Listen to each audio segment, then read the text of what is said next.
stream now. Hi, just starting up the stream now. I'm just wondering if I can hear myself. Hello, hello. Thank you very much for being here. Oh, right. People aren't fully here yet because I didn't share the stream invite. So we're going to do that now. Copy to clipboard, copied, comments. Oop, there we go. So just added the StreamYard link into Facebook and YouTube. So that way, anybody that wishes to come onto into StreamYard with me, we can share the screen and you can be here live in the studio.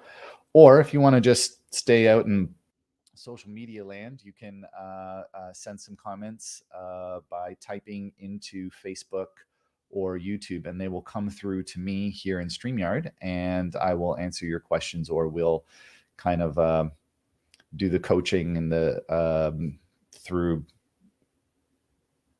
I don't know why I'm stuck for words. It's like I say this every week, and I still fumble on it because I guess it's still somehow very new to me.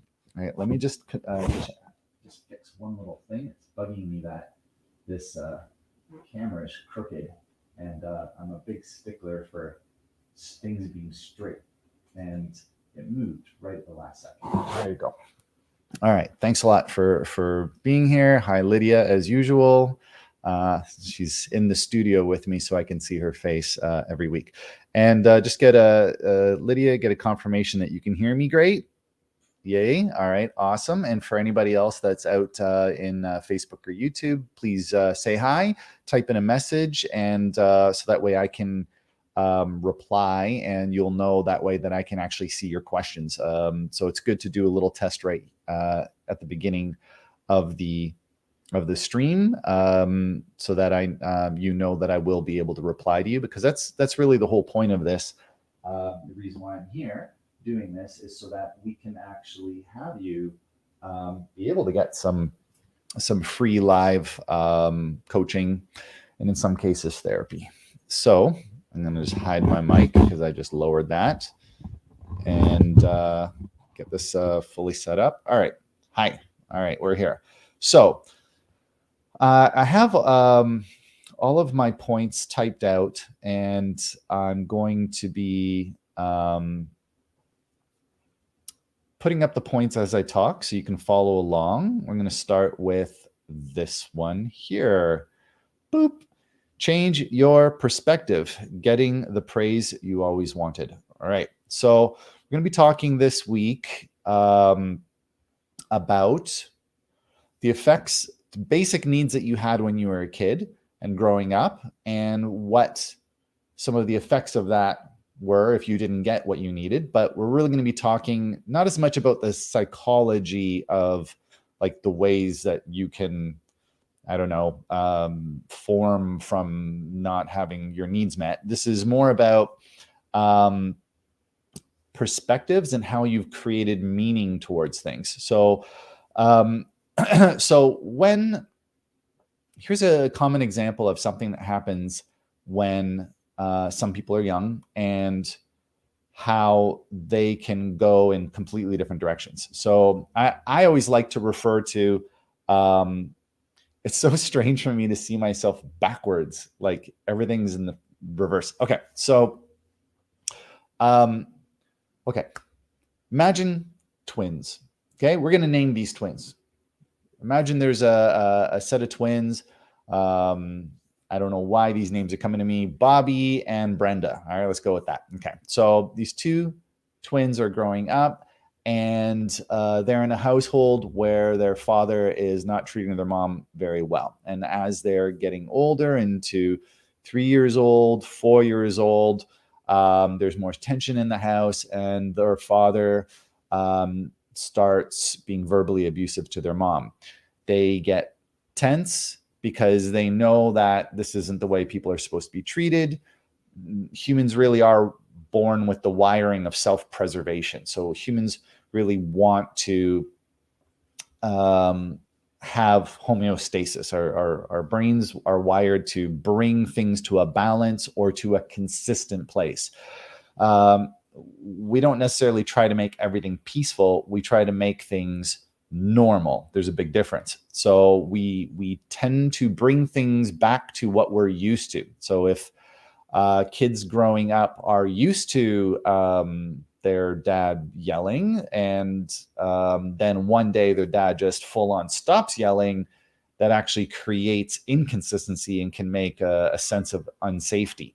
So kids really do need things to be very consistent, but of course we grow and change over time. We get used to things. So Bobby and Brenda, while they were growing up around 3 and then 5, their dad was getting more and more abusive, verbally abusive, and they reached 7 years old, and their father started to become more physically abusive, pushing their mom around.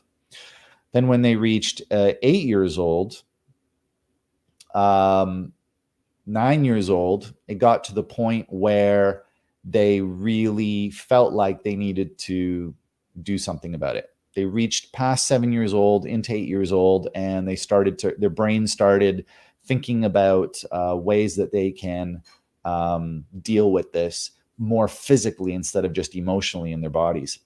So Bobby, of the twins, starts to run into the room whenever his dad is starting to push his mom around, and he tries to get into the middle of it and tries to push his dad away and defend his mom, and even starts to try to fight his dad, and he tries to fight against it.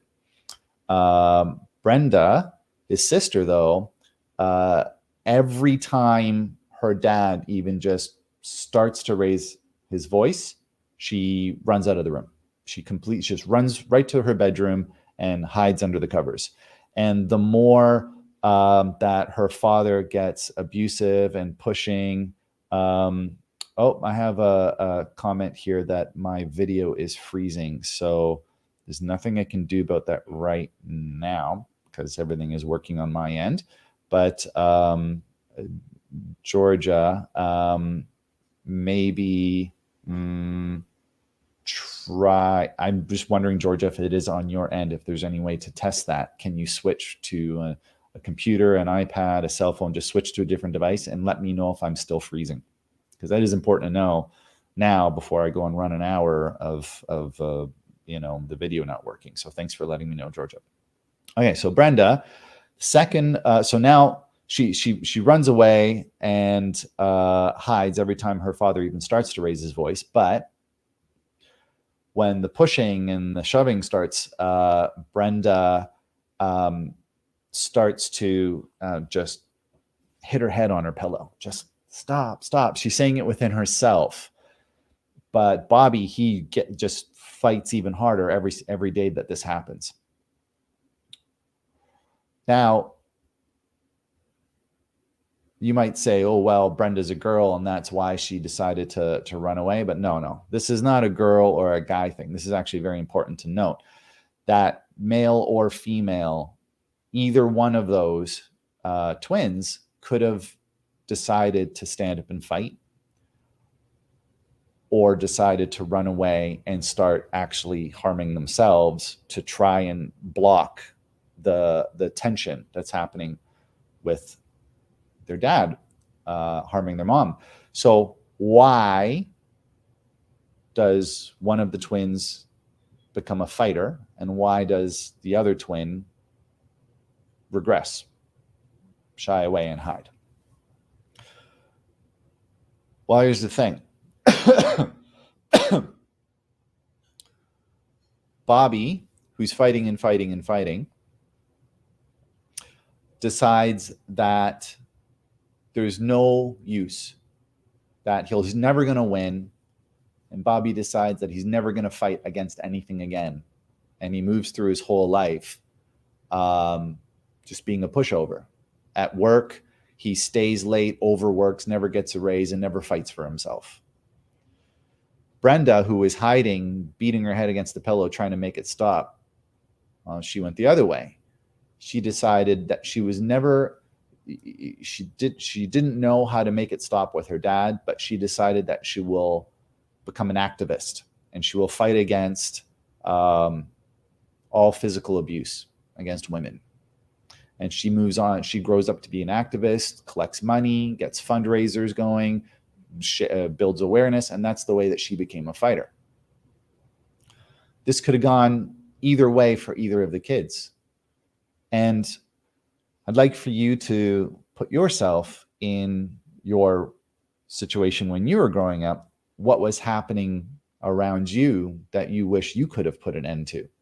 Maybe it was bullying at school. Maybe it was that you wanted to share opinions that you had and your parents shut you down. Maybe you wanted to be a certain thing when you grew up. Maybe you wanted to be a veterinarian and take care of animals, but your parents didn't have the money resources to send you to school, and they just told you the whole time, there's no point in trying to become a vet because we just don't have the money. We don't have the money. You're not going to be able to pull it off. And maybe you got taught that the resources didn't exist. There's always something that, as you were growing up, became a reason to either step down from the fight or from the effort, the goal, the dream, or step up. Okay. So just checking in, you get 5 words out, then freeze. Lydia, are you experiencing me freezing at all? No. All right. So I'm going to ask for Michelle. Can you do me a favor and log into the stream? Georgia says that I'm freezing constantly. So can you just go to Facebook or YouTube and check one of the streams and see if I'm streaming properly?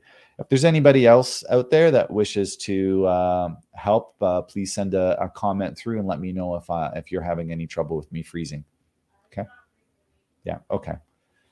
So Georgia,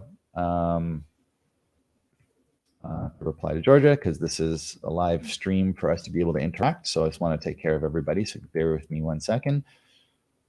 It seems to be only on your end.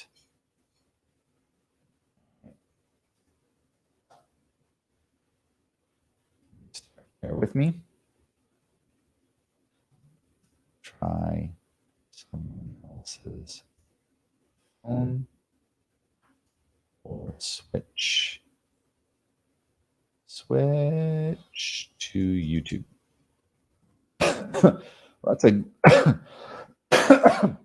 That's a cool feature of streaming in both Facebook and YouTube. Hopefully it works in one. If it's not working, since you're only on your end, you can restart or try something else's. Oh, all right. That was me. I'm the one who messes that. All right. Okay. Let's get into some talking points here. I'm going to hide that ticker. All right. 5 needs. These needs, by the way, are in my words. For anybody that has psychotherapy training, these are not relating to the Maslow hierarchy of needs. That's something that's a little different. Okay. So these are something that I actually came up with based on the neurochemicals that we produce from receiving these. Michelle, can you do me a favor and bring me a water? This happened last week where the room was really dry, and it was only when I started talking that I started coughing. And since this is an hour of talking, and we're starting pretty early with the coughing, so hopefully the water will help me. Oh, good.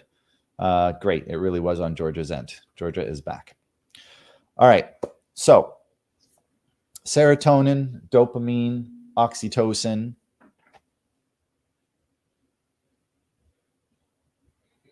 endorphins, and it's coming to me. It's coming to me. What do you get? Adrenaline. Okay. Endorphins, that's kind of I don't really have it in here, but play, okay, is how you get, or exercise. You need exercise.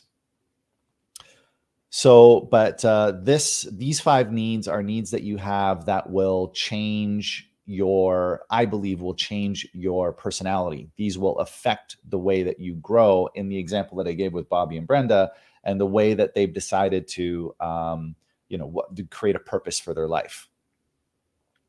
So touch or being together. So one of the core needs that you have when you're a kid, that if you don't get enough of this resource, you will get low self-esteem.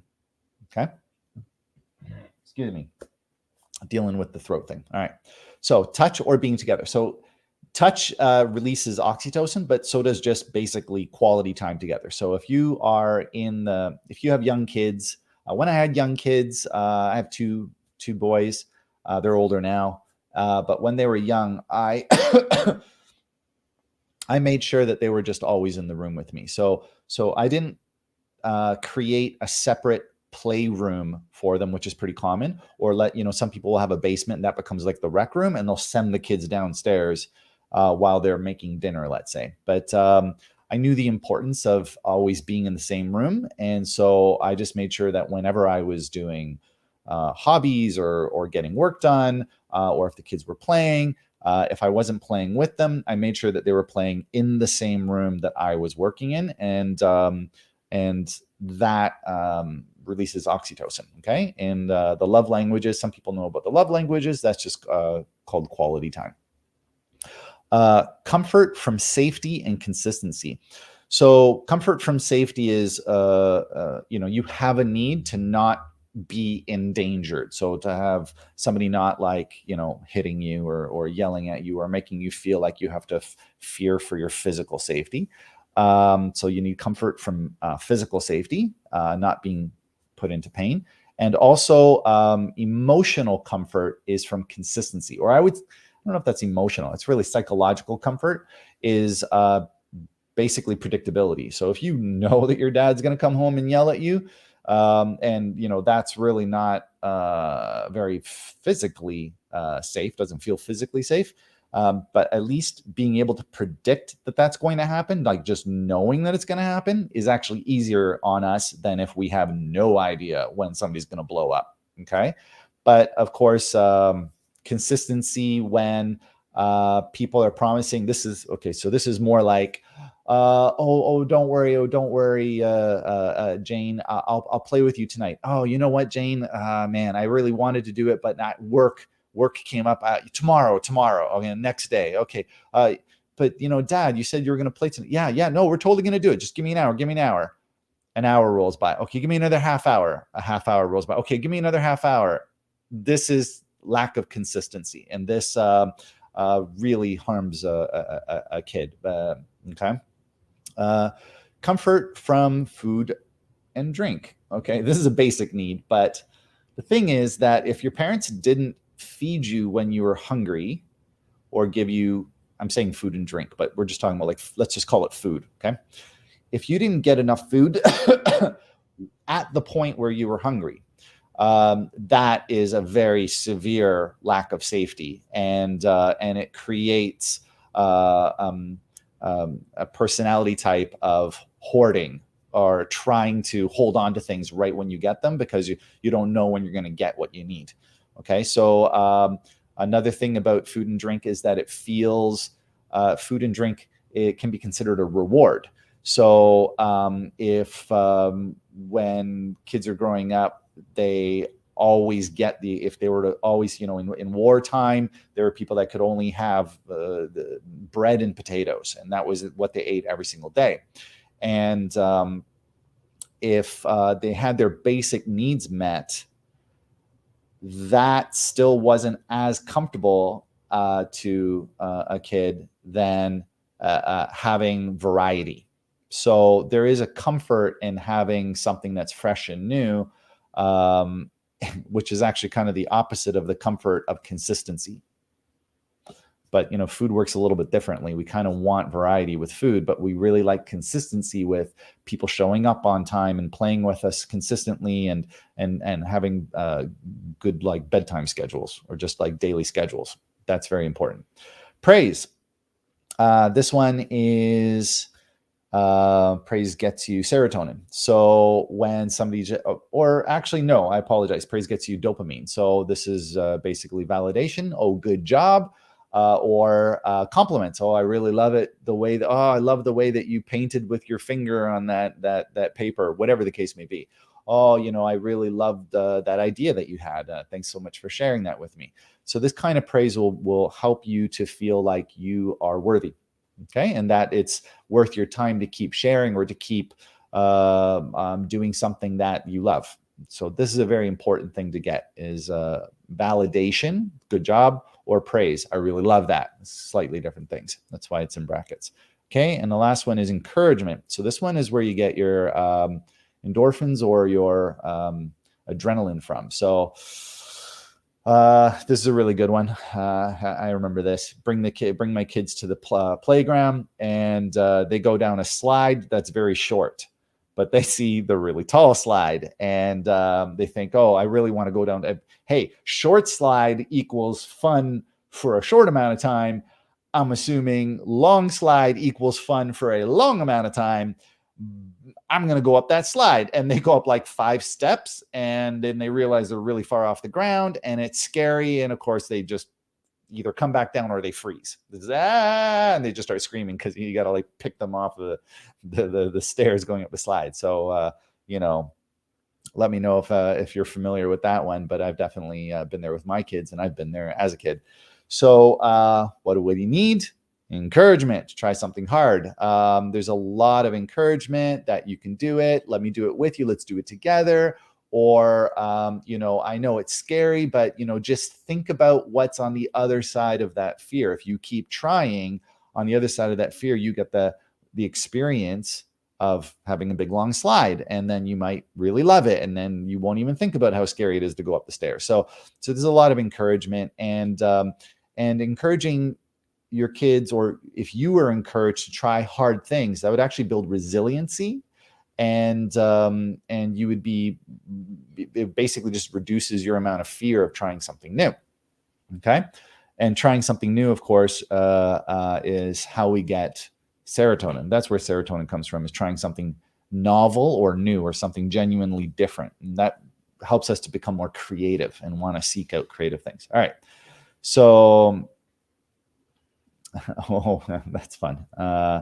Somebody commented that an example of building up to the next big thing, the next big slide. Her daughter went from going down slides to going down big water slides. So that's a pretty massive jump, actually.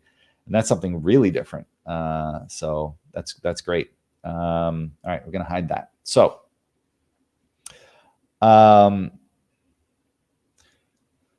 like in the example that I gave at the beginning with Bobby and Brenda, because I made up those names, so it's hard to remember the names that I made up because I can't really remember referring to a face that doesn't exist. So, why does anybody go the direction of, being stuck or versus being empowered? And it really has to do with, there's nature versus nurture. So how your parents raised you to be a fighter and really encourage you, or tell you to stay safe, just stay away, stay home, that'll build into your personality over time. That'll be a habit that forms into a personality if you keep it up. But before that, we can see in kids that are very, very young that they are trepidatious or cautious, or they'll just run right at things and they have no fear for their safety.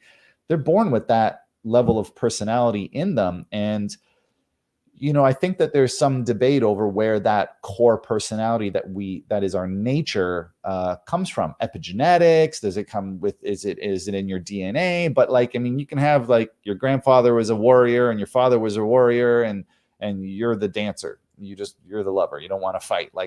Where did even epigenetics doesn't really come through, or your DNA doesn't come through as an explanation when you have these kind of 180 turns in the gene pool. So there is something that goes into something bigger, into who you are and kind of why you're here. And that goes into spirituality some degree, because of like the day you were born, and are you an earth sign, and what was your mom eating while you were being formed as a baby, and did that actually form you into being very strong-willed or weak-willed? Okay, so there's a lot of stuff that we have to basically just put on the shelf and say,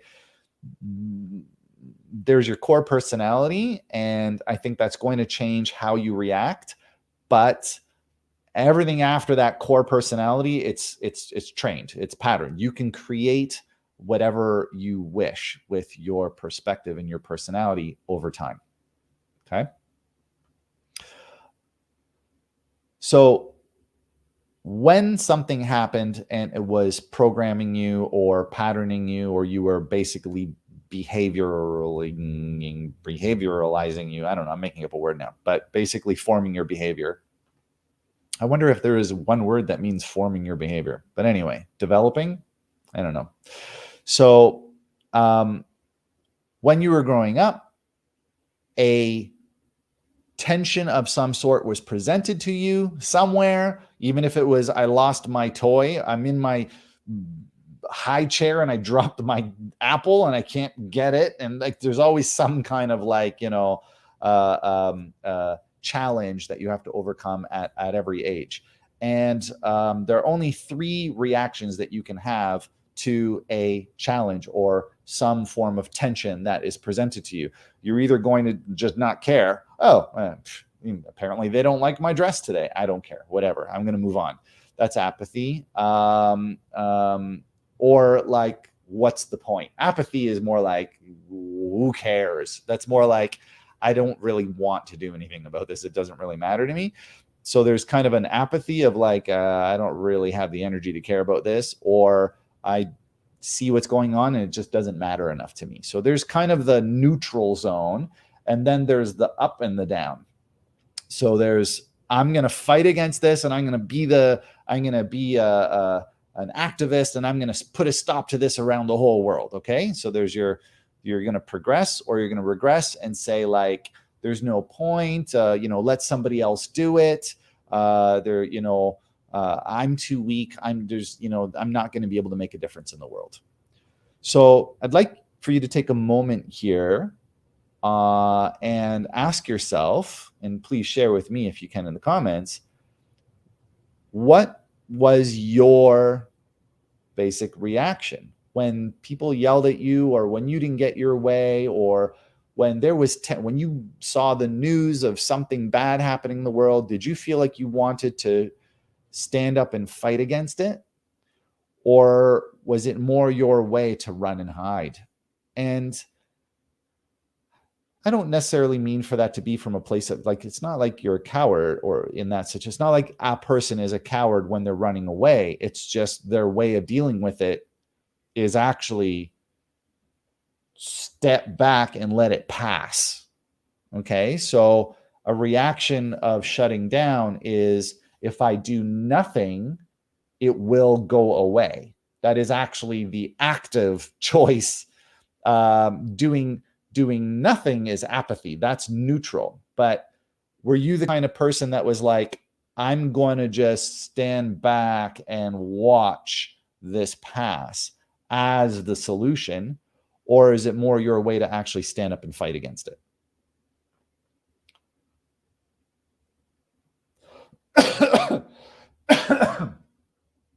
I feel terrible that I'm having a cough this week. But I made a commitment to be here every Wednesday, no matter what. And so I have stuck with it. So I am fighting against the cough. All right. So somebody's making a point about wanting to avoid conflict at all costs. And so it sounds like that is the regress, like avoid it. And did you feel like when you regressed from that, that was a solution? Did you feel that by stepping back and avoiding conflict, that actually got you through? Like that was a solution, that the world did somehow change for you for the good because you didn't fight? Is that something that you experienced as like where stepping back was actually a solution? It wasn't running away, it was a solution. Cool. And so for everybody, she's saying that it actually was a solution, that regressing or stepping back or not engaging in that fight actually meant there was fewer fights. So now what I'm curious about is, does that make it now hard for you to be assertive? Like when you want to step up and fight for something, do you have it in you to do that? Or do you now have a hard time stepping up and fighting for something when you have to? So if stepping down from a fight meant less fighting, and there's nothing wrong with that. That is one of the active choices here, is step back. I'm going to have to, you know what, for the sake of supporting this person, I'm going to change that banner, which is why I'm using this software, because I can do this live. I don't want for, I'm going to hide, I have to hide that. I don't want for regressing. I went with regress and progress as two choices, but I don't want for regress to be shutting down. I want it to be more like stepping down, because stepping down or stepping back. Okay, let's say stepping back. Okay, because I want that to sound that it is empowering, actually. Because it is empowering to choose to not fight if you don't need to. That really is a solution sometimes.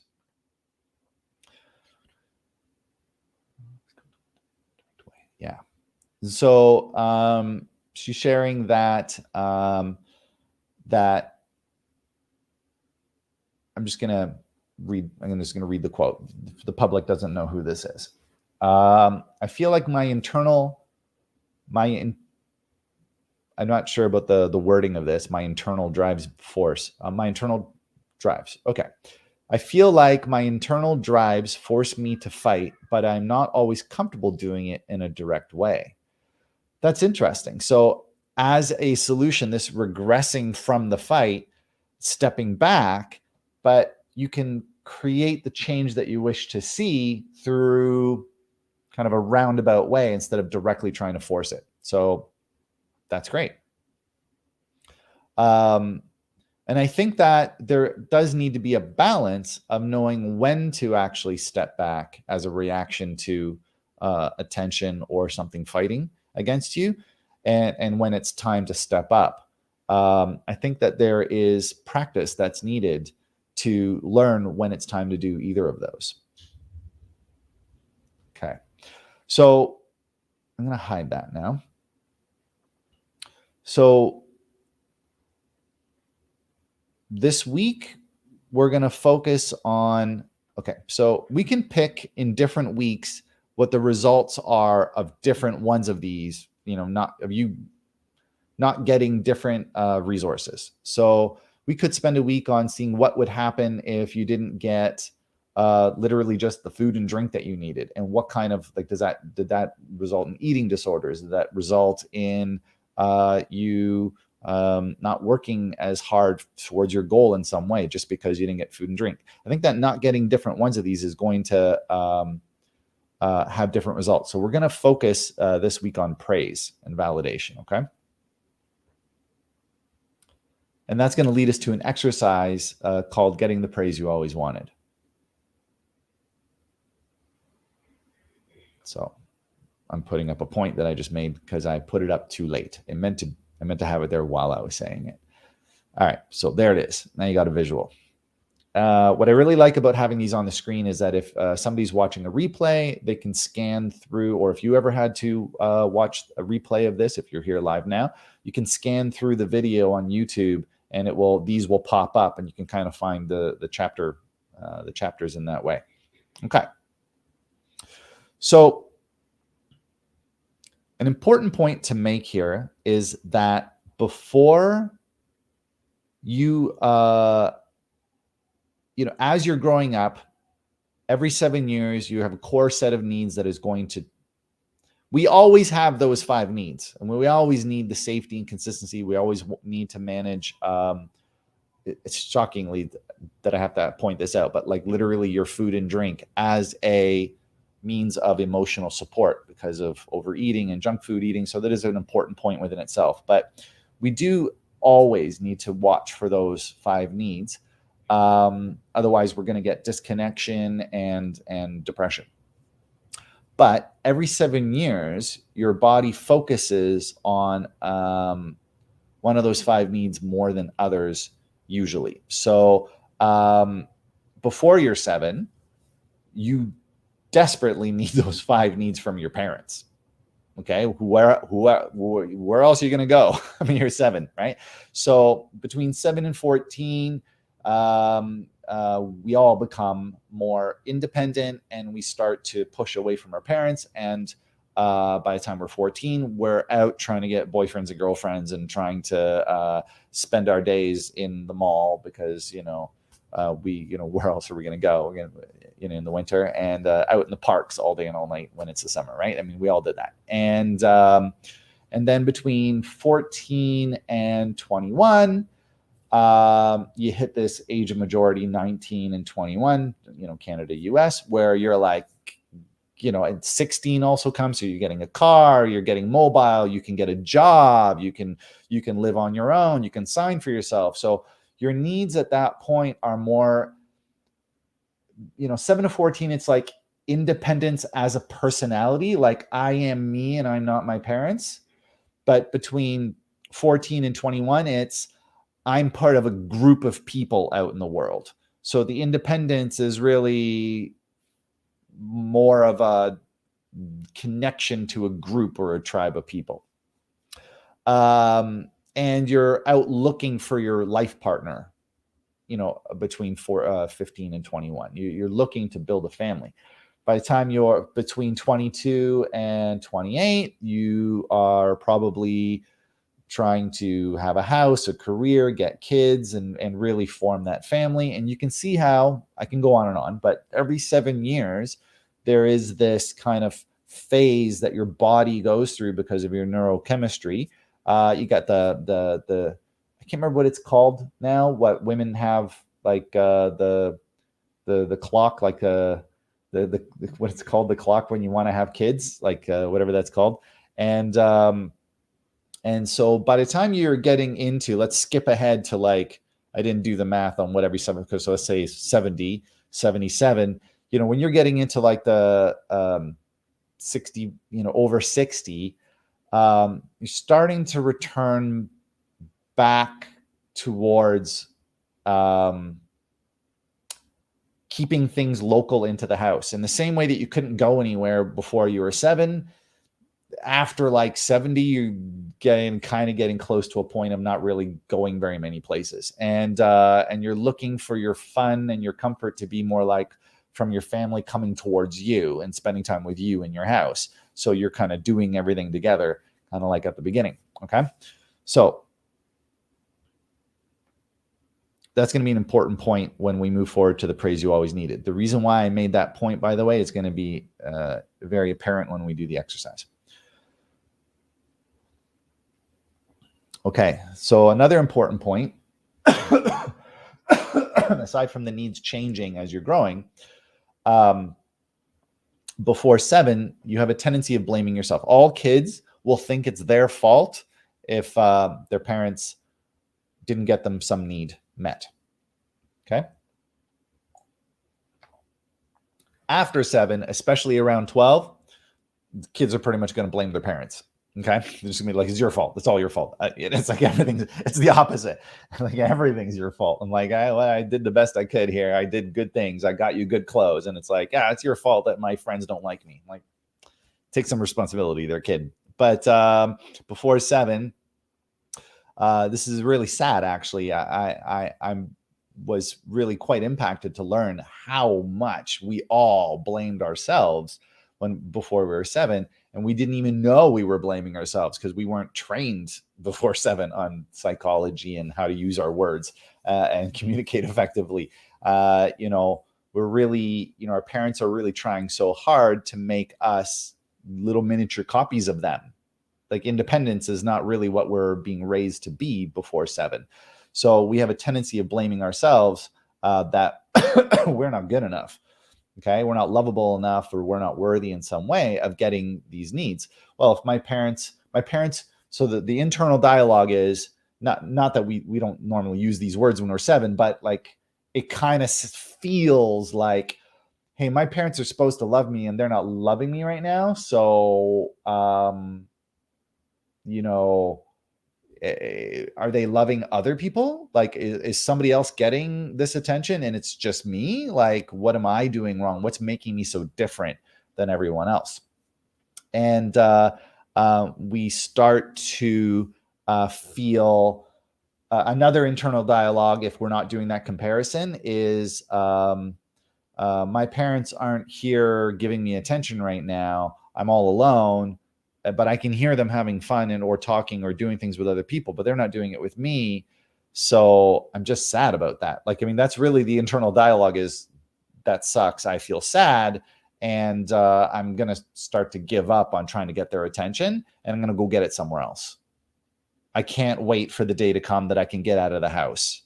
Okay. So that's another example of an internal dialogue. But it's like, after we blame ourselves until 7, after 7, it's like, I want to do something about it. I'm either going to like do nothing about it, or I'm going to fight against it and start speaking up and becoming very rebellious. Giving a lot of information. So replay this if you want to try and remember all of it, but I'm giving a lot of teaching because I feel like it's going to make the exercise so much more powerful. All right. We are not, so before we're 7, we have a tendency of blaming ourselves, but our egos, we are egotistical because we need to be in order to defend ourselves. We are not naturally wired to hate ourselves because we have an ego, which is trying to form an identity. And our identity is everything I'm doing is awesome. And this is why, so we create abilities to compensate for how we think we needed to be. Even if our parents told us that we needed to be a certain way, we as individual personalities are going to think that we needed to be quieter or louder. We're going to individually think that we needed to be more present. Like some people really will. Sorry. We're just going to deal with it this week. Michelle, can you do me a favor and bring the halls? Why did I not bring these for myself? I don't know. I guess I was in a rush. So yay, Michelle, for bringing me everything. Oh, wow. I'm now just a big kid that I'm super relying on somebody to bring me stuff, like as if I'm in a, I'm in a, you can't see the behind the scenes, but it's like I'm a baby in a crib. I got bars all around me and I can't get up. I got this microphone, this laptop. I got cables. I actually can't take care of myself right now. So it really makes me feel so loved and important that somebody's taking care of me. All right. We never really get over that, eh? Like we just go back to being kids by the time we're seniors. And I was like, why aren't my kids calling me? Why aren't they spending time with me? Why isn't somebody getting me a Halls right now? My throat hurts. And I'm like, 80, right? Instead of 7. I don't know how much the camera's picking this up, but just realize like this could be loud. Anyway, moving on. We're going to do this. We're going to make it through. Bah. All right. So, therefore, we're going to come up with personalities to compensate for not wanting to feel bad about ourselves. We are wired to not hate ourselves. Okay? Can't say this enough. If you're feeling down on yourself, it's because you're compensating for something your parents didn't do for you. Okay? Sorry, parents, but we're kind of doing the it's all your fault thing for now. Just for now. Okay. New information. If you haven't heard this before, this can change your life. You will have become one of these 4 roles if you did not get your needs met that we talked about earlier in this video. You will develop pains and suffering in your body if you did not get the attention that you needed. You can develop illness just as an excuse for getting more attention, because attention, or people spending time with us, brings us oxytocin. And if I'm sick, people are going to come and take care of me. They're going to have to be around me more often if I'm sick. So our bodies will develop one of these 4. The other thing that we can develop, this one was me. We're all of these, just so you know. We're all of these, okay? But you're going to have your predominant one. So check in for yourself. Which one were you most predominantly? Were you the overachiever? I don't think I need to explain that. But basically, did you see what I did? Did you see what I did? Oh, that's good, honey. Can you, but we'd really like it if you did it like this. Okay, I can do it, and then we just try even harder. And then when we actually do it, and the parents are like, oh, that's really good, but can you do this now? Can you do this? And they're always one-upping it. And you're like, yeah, I can totally do that. And then, or the opposite. Look at what I did. Oh, that's nice. You know what? I'm busy. I got other things to do. Okay. Look at this other really super cool thing I did. It's even better than the other thing I showed you. Oh, yeah. Nice. Okay, I'm busy. I got this other thing to do. Go and make something even bigger. Hey, look, I'm a multi-millionaire, Oscar-winning. This one's actually a real story. Oscar-winning director of movies. Hey, Dad, do you love what I did? Are you proud of me? Well, it wasn't as good as the other director. Okay, I'll get another Oscar. And it's just like, it's never good enough. The caregiver. Example of this, parents like, oh, I had a terrible day, and oh, I don't have time to spend with you because, I feel so, I'm so run down. I'm just going to sit on the couch. I'm actually referring to real people who do this, that I know. And the kids are going to be like, but I want you to play with me. Oh, I can't play because I'm just so run down. It's not your fault. Like, it's just my work. It's not you, but I need to rest. Equation in the kid's head. Well, if I take care of you, will you then spend time with me? And then the kid becomes like, oh, I need to make sure that my parent is rested. I'll make sure I don't bother them. Oh, I really have this need. Oh, this terrible thing happened to me at school, but I can't tell mom and dad because, they need to rest. And, I got to make sure I don't make them feel bad.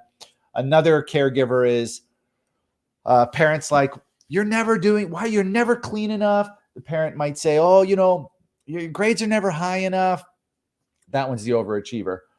But, oh man, this is so upsetting to me. Oh, you know what? In the news is terrible. I got all this terrible stuff happening in the world, and oh, the world's so terrible. And the kid starts talking about good things. Just, oh, this really great thing happened. Oh, take a look at, oh, let's watch this happy show. And they just start suggesting all kinds of like great things to take their parents' mind off of a trigger. Okay. That's the caregiver. Is that you?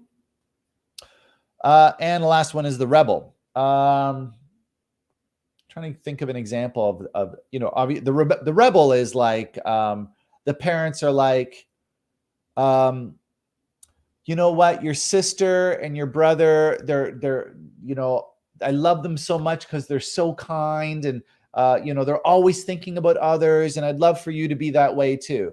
Oh, okay. And the kid's like, sure. Here you go. I did something nice for you, mom and dad. And they're like, sweetie, this is so nice, but like, look at your brother and your sister. They're really nice.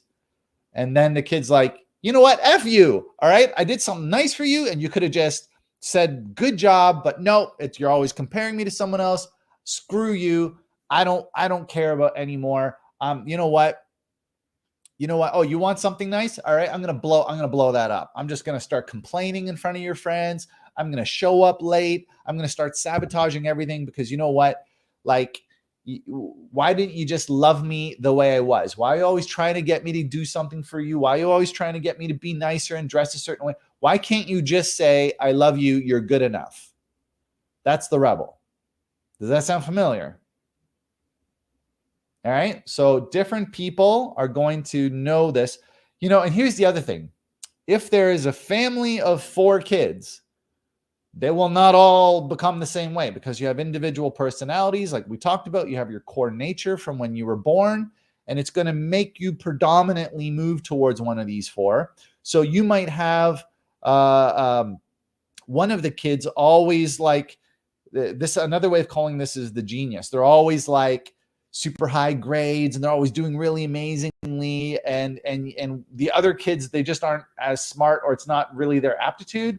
So they'll like one of the brothers and sisters will just be sickly all the time. And another brother and sister will always be trying to take care of her parents or his parents, or trying to take care of the sick one in order to earn the praise. Like, okay, I don't want to get into too much detail, but I think you get what I'm saying.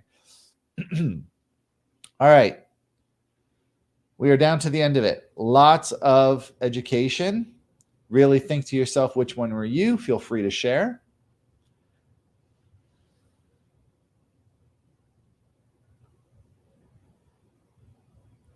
Getting the praise you always wanted. Now, here's the thing. Everything that we talked about today,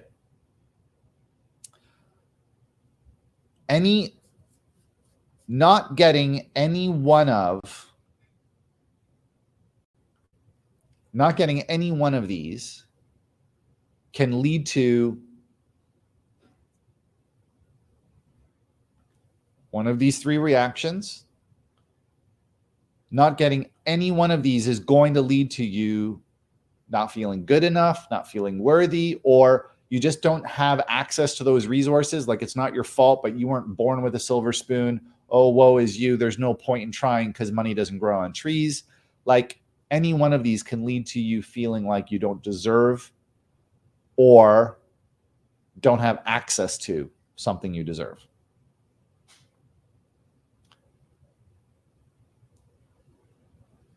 Which one of these you are could even change as you grow older. So it could have started with the sick one, and then at some point you're like, screw this isn't doing anything for me. I want out. Then you become the rebel and you want to take off and never talk to your parents again until you figured yourself out. So this can change over time. That's another important point. But of those 5, we're going to do an exercise that has to do with praise and validation. If you did not get enough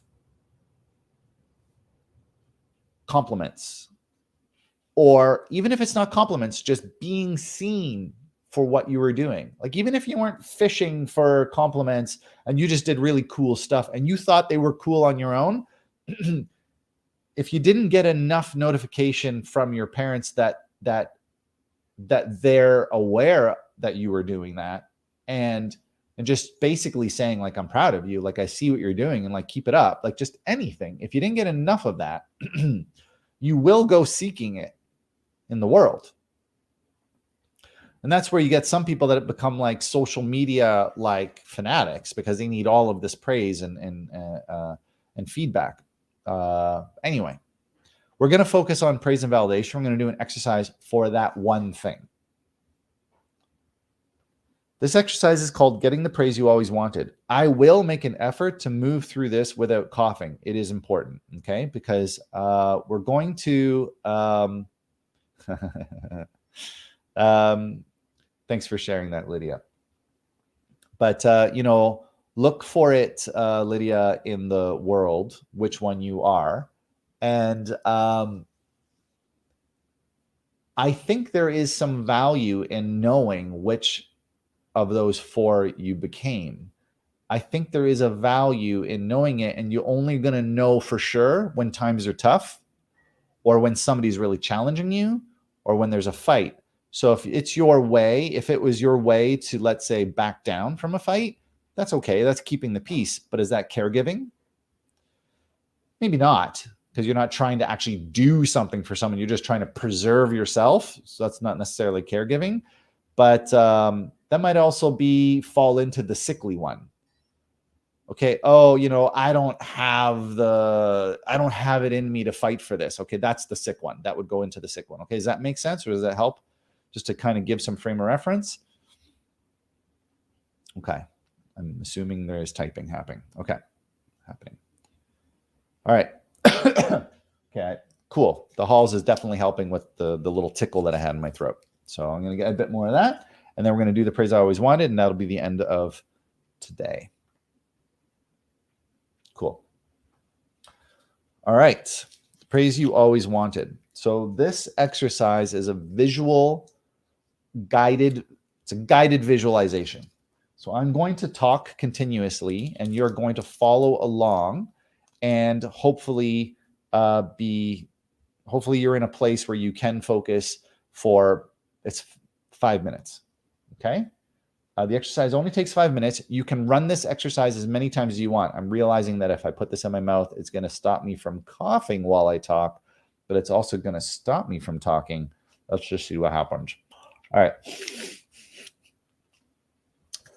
All right. You can replay this. So I'm going to speak this through so that you have a chunk of video that you can replay as many times as you want. And that way you can follow along like it's a guided meditation in the future without listening to this whole video. And then it'll be the end of the night. All right.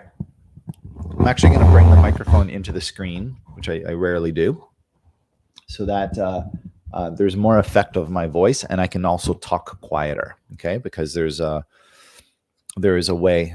Sound different, eh? Does that sound different, Lydia, when I put the microphone here? Yeah? Yeah, okay. Now I sound like I'm a radio host. Now you understand why I had to put the Halls in my throat. Okay. Okay. The way this is going to go is we're going to do a guided, I'm going to speak you through relaxing just for a little bit. And then I'm going to speak you into a visualization. You're going to invent a story of something that has never happened.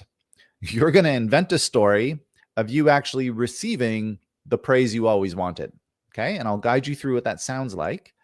And what we're going to do is we're going to get something called a SUDS score, SUDS.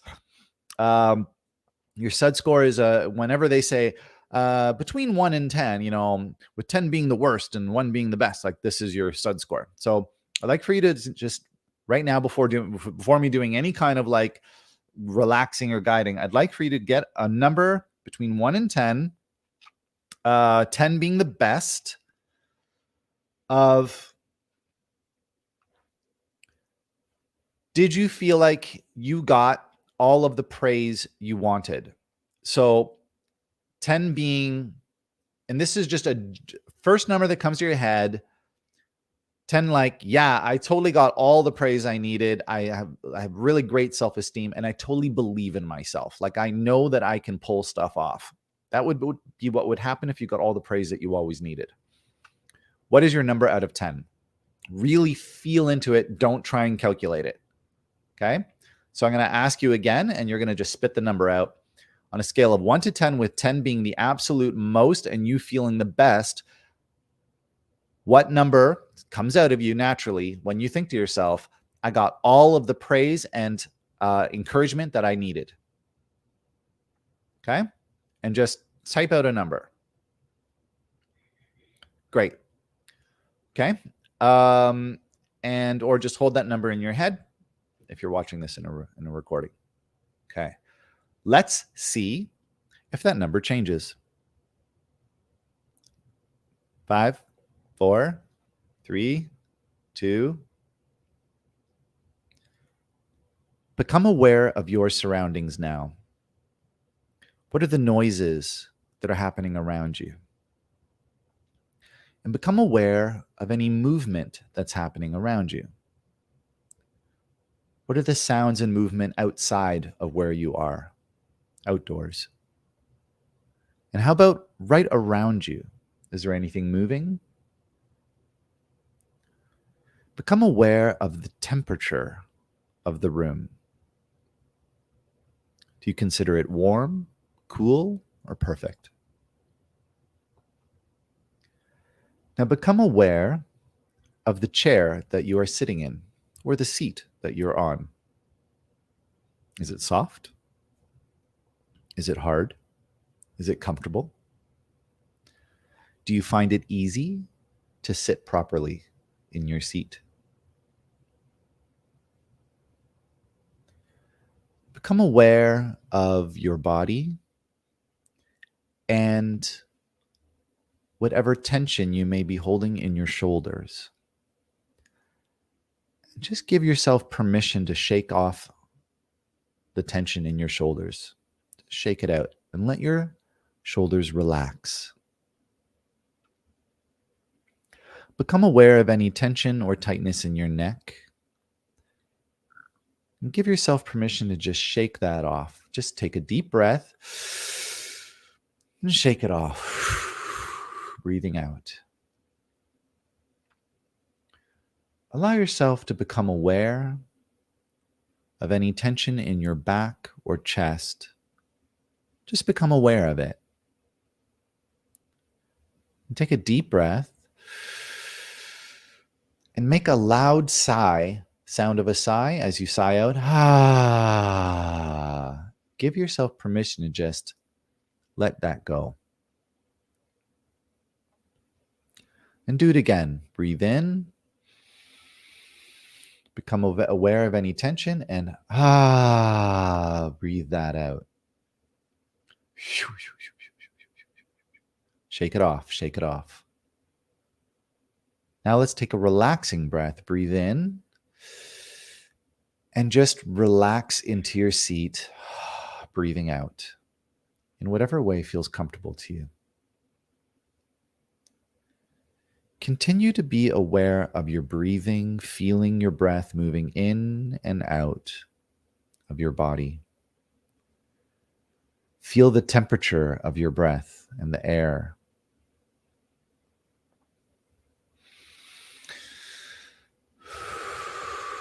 And with every exhale, exhale tension. With every inhale, inhale peacefulness. Exhale fear. Inhale confidence. Exhale confusion. Inhale clarity.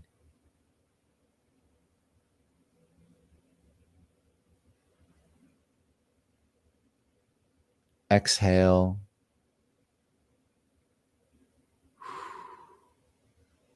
whatever needs to be let go. Inhale something you feel you need. Exhale a limitation. Inhale a freedom. Exhale blocked thinking. Inhale inspiration.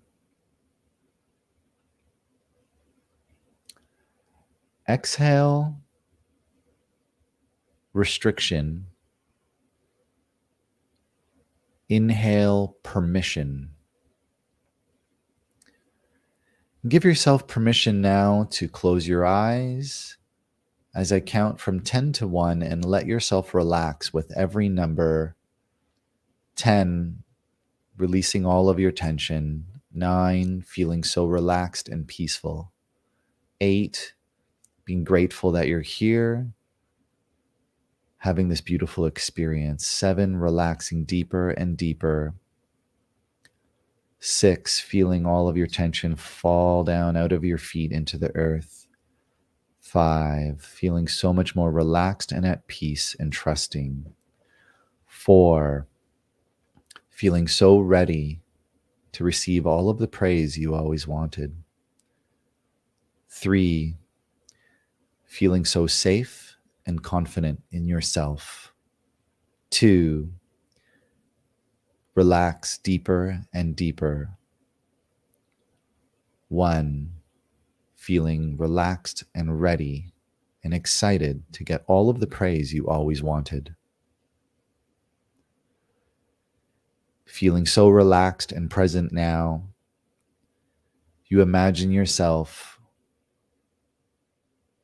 sitting in a place where you would love to have a visit from your most perfect parent.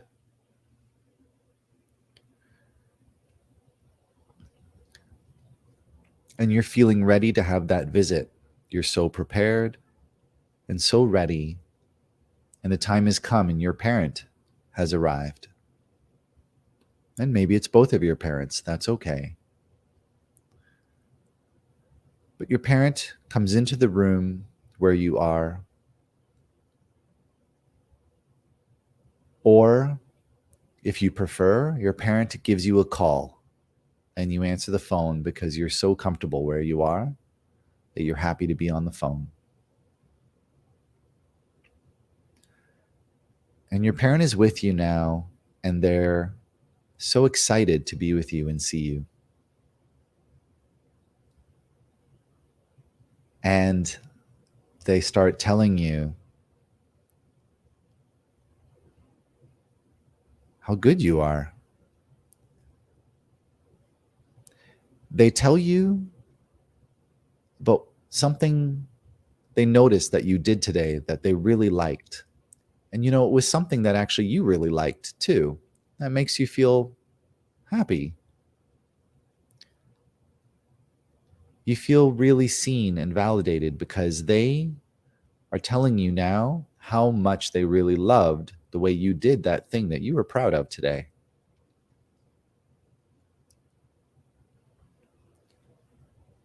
And they don't stop. They actually start pulling out all kinds of memories of things that you were proud of while you were growing up. And they're telling you now that they were there, that they actually saw it. And they didn't tell you then, but they really did see it, and they were really proud of you. And they're telling you all the details. And you love that they actually know the details that you paid attention to. They saw how you talked. They saw how you were dressed. They saw how you were making just the right, perfect decisions. And they're so proud of you. And they're telling you. And they're telling you how much they love you. They're telling you how much they love being able to phone you and see you just so they can tell you how great you are and how proud they are of you. And you hear their words and you feel their love. And you feel that all through your body. And it brings you so much comfort to know that they were doing it. They were doing that thing that you wanted. They were actually watching, and they were thinking the words that you wanted to hear, and they're finally telling you exactly what you needed to hear all along. So the time has come for you to hang up the phone and for your parent to leave your place. And they do, and you just feel so great. Maybe a little bit shocked, actually. It's not like them, but it's different. And you don't know where it came from, but you still love that it happened. Now in your vision, imagine that the day has passed, the night has passed. It's now the next day, day 2. And as soon as you wake up, your parent phones you. And they phone you to ask how your day is going so far, but it's the beginning of the day. Yeah, I haven't even started. So they start asking, what are you going to do today? And they start encouraging you. Wow, that sounds awesome. You're going to do great. They ask you if you've thought of this and thought of that, and you have. You thought of exactly what they were suggesting to you, and they tell you how proud they are that you thought of it. And they knew that you were going to think that great thing. And they're proud of you. And they want to hear from you at the end of the day so you can let them know how your day was. So you get off the phone, you go through your day in your vision, you do things that you're proud of, and you carry with you the thought that your parents really were actually paying attention, and they're doing something now that you wish you had all along. And you're just happy that it's here at last. Finally, at last. The end of the day comes in your vision. Your day is over. You've eaten your food. You've had a good day. And there they are. Your parents are phoning you. They want to hear every word about it. They're asking how you felt about it. They asked about the ideas that you had. They tell you how proud they are, and they're really inspired by you. And they're really happy that they're staying connected with you, and they just want you to know that they missed you that day. They thought about you all day, and they wanted to hear from you, and they're so happy that they did. And they wish you the best night of sleep. So you say thank you, and you're a little bit surprised again, but it just feels great. So in your vision, imagine yourself going to sleep. You wake up, it's now day 3. And right after your morning alarm goes off, your parents phone you. There they are. And they're saying, how was your sleep? And you say, well, my sleep was good. Thank you. It's been feeling great that you've been phoning. And they say, oh, that's awesome. I'm really happy that you had a good sleep. It really matters to me that you're taken care of and that you're taking good care of yourself. I'm really proud of you. What you doing today? And you tell them what you're going to do that day. And they say, oh, you're going to do awesome. Oh, I know, just like yesterday, you're going to have a great day. I totally believe in you. You're going to pull this off. You're going to do great. I want to hear all about it by the end of the day. Your day goes through. They phone you right after dinner. How was dinner? Oh, what did you make? That's awesome. Doesn't even matter what you made. They're just telling you how great it was because they're just so happy to even just be on the phone with you. They start asking all about your day, saying how great it was, praising you, complimenting you, telling you how much they love what you did. They're so proud of you. They reflect. They actually reflect back to you what you said, and they heard you, and they are with you on every word, paying attention, remembering, because it really does matter to them that you're doing well. You go to sleep, day 4. Phone rings. How was your night? What are you doing that day? We're so proud of you. You go through the day. This time they phone you on your lunch. How's your day going? I'm just checking in. Oh, I love hearing your voice. Thank you so much, for chatting. Can't wait to talk to you tonight. After dinner, they come for a visit.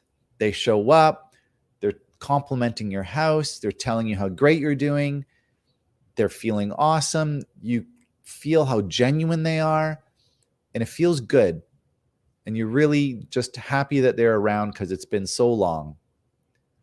You go to sleep, day 5.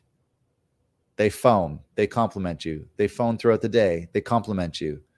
They phone at night, they want to hear every word. It's awesome. Day 6, they phone again. They come by and visit. They talk about how awesome everything you're doing is. Everything they ask, if you thought of it, you thought of it. And they're so proud of you. Day 7, they do it again. Day 8, they do it again. Multiple times a day, checking in, telling you how proud you are.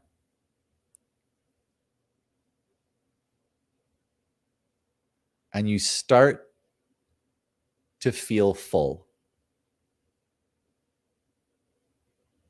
Day 9, they phone to say how proud they are of you. And you say, I know. Thanks. They phone at night to ask how your day was. And that's nice. You share about your day and they say, "Oh, we're so proud of you." And you say, I know. Thanks for letting me know." They tell you how much they love you and you go, I know. I love you too. Day 10, you know they're going to phone. You wake up, phone rings. How was your night? It was good. It was good. You don't have to phone, you say. I get it. Like, it really does matter to you. Tell you what, I'll let you know tonight. Call me tonight. It's good. Come over and visit. They come over and visit, and you let them know you don't need them to phone you every morning. You appreciated it, and you're starting to feel full. Day 12, they come over for dinner again. They're bringing dinner. It's on them. Okay, they're just so proud of you, and they want you to know how much they love you. And you say, that's awesome. Tell you what, you say to them, why don't you come by a few days from now?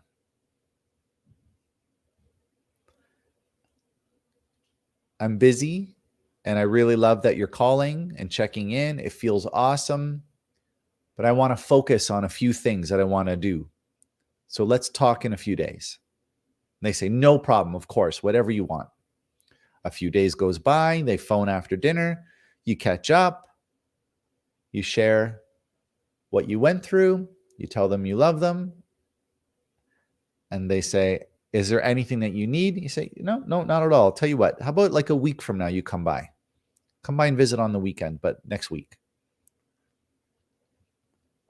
And you just feel so full and so happy that you got all of the praise you always wanted. And it makes you know that whatever you put your mind to, you're going to achieve it. Whatever decision you decide for yourself,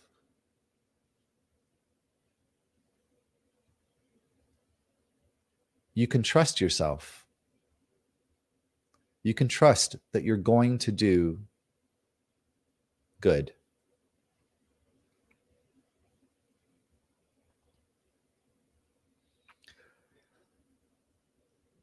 So connect to your breath and become aware of your body and your breath.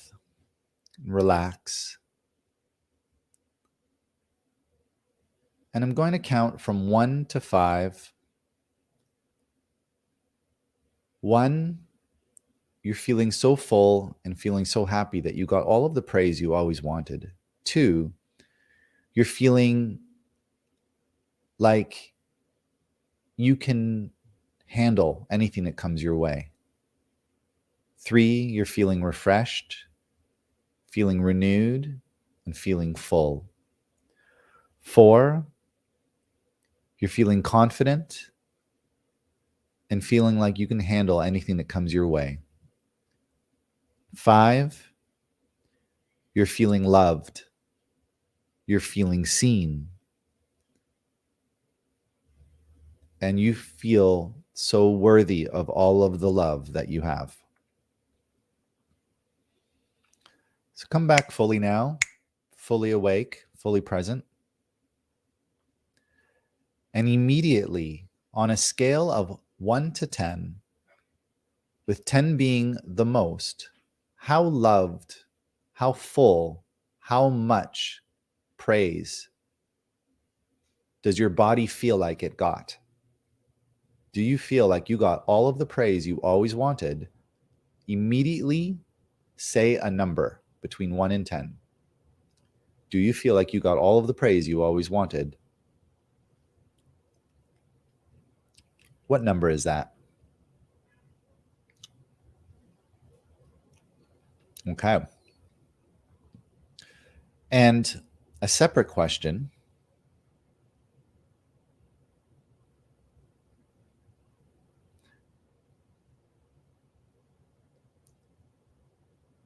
How much more praise do you feel? How many more days of that praise could you handle? How many days in a row do you feel like you would need before you felt like you got all of the praise you always wanted? How many days of that parent phoning you every morning and every night before you felt like you got enough positivity? You don't need to hear anymore. Let's type a number out.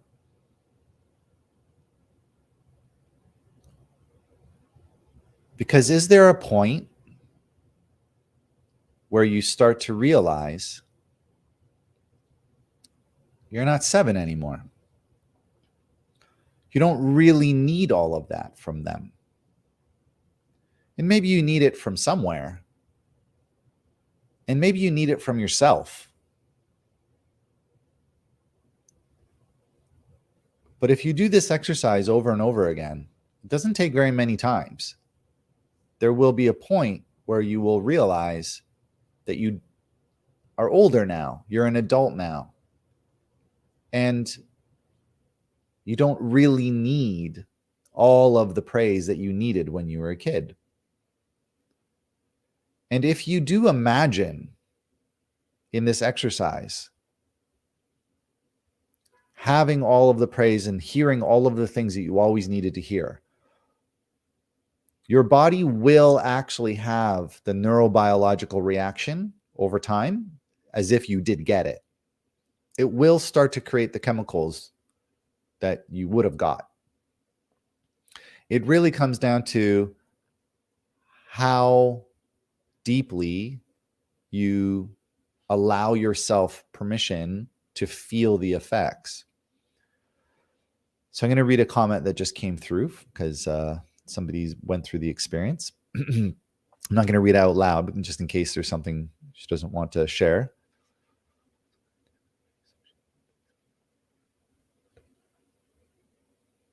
Right. Okay.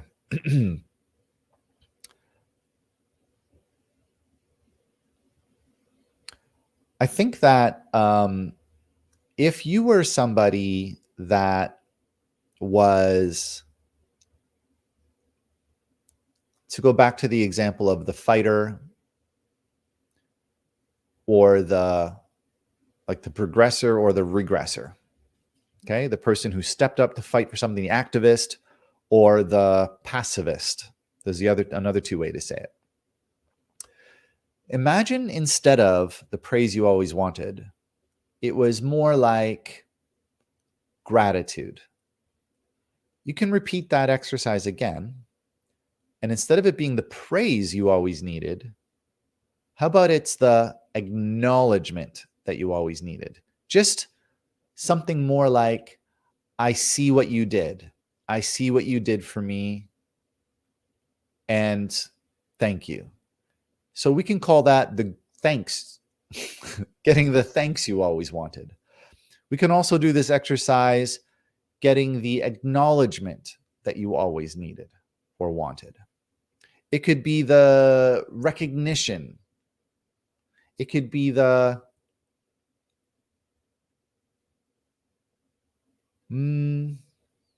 validation you always. These are just different words, but ultimately they're all praise. Okay. But the word praise may not be connecting with you because praise might feel to you right now like it's too much. Like maybe acknowledgement, being seen, is something that you feel like you deserve, but being praised might feel like it's too much. Maybe you don't deserve to be praised for everything you've always done. And maybe that would feel like out of place for you. But just being acknowledged and being thanked. Okay? So try the exercise. And every time you hear me say, they're saying how proud they are of you, I guess I would have to re-record it to be done with different words. The thanks you always need, like the getting the recognition you always needed. That's interesting. Yeah. But you can still do that exercise for yourself without following my voice. But it does work a little bit better if you are following my voice. So try for yourself that every time you hear me saying, those words that I said about, they're saying how great it is and how proud they are, then for yourself, add in the acknowledgement, the validation, the being seen, whatever those words are that you needed. So do we feel, thanks a lot for sharing that. And we're going to call that done for the night. If there are any questions, we'll see if this comes back up again next week, and sit with it for the week. And because it doesn't really matter if somebody's watching this in replay, because it's live every week, you can still, even after watching a replay, still ask a question on the live. Okay. But see how this affects you. If you were to listen to that section of the recording once a day. If you listen to it once a day for 5 days, that's where you'll notice the most shift. Okay. And even if in the way that I worded it, being around praise, even if it's not exactly what the wording is that you need, it will bring up in you a reaction or a thought process that is what you did need. And you can share that, and we can bring that up and process it during the live. Okay. So thanks a lot for showing up, and thank you so much for listening. And I hope this helped you. And please continue to share your questions and comments so that it gives me ideas of what to put into these live sessions that is more directly targeted to your specific need. And of course helps me to plan for the future around the people that are showing up regularly. And of course you can put this into the comments of Facebook or YouTube if you're watching a replay. Okay. Thank you so much. I hope that helped you. Have a great night. We're going to call that done for today. Bye.